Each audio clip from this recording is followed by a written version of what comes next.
In today's video, I'm going to teach you how to view all sub-projects again in Todoist. We're going to cover this in just 5 minutes, so whether you're new to Todoist or just need a quick refresher, you're in the right place.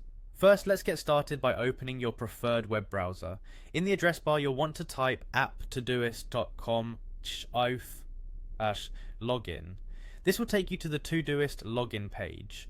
Once you're there, you'll need to enter your credentials to access your account. You'll start with your email address.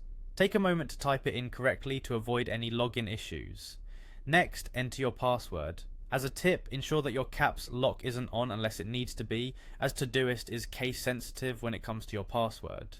Alternatively, if you find it more convenient, you can choose to log in using a third-party service. You'll see options to continue with Google, Facebook, or Apple.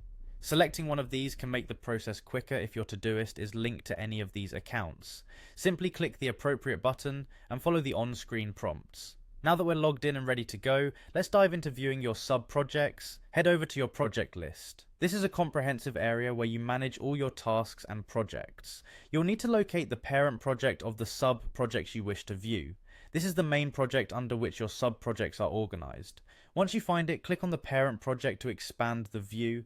The sub-projects will be displayed right below the parent project and will be indented to the right. This indentation visually indicates that these are sub-projects and belong to the overarching parent project. It creates an easy to navigate hierarchy, allowing you to see how tasks and projects are structured in relation to one another. It's important to remember that Todoist uses this hierarchy structure to help you keep everything organized. Whenever you create a new project under an existing one, it becomes a sub-project.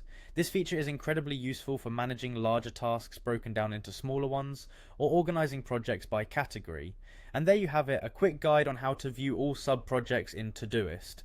Make sure to keep in mind the key points we've covered today: understanding the project hierarchy, accessing sub-projects by opening the parent project, and recognizing the indentation as an indicator of sub-projects. With these tips in hand, navigating your projects in Todoist can be a seamless experience.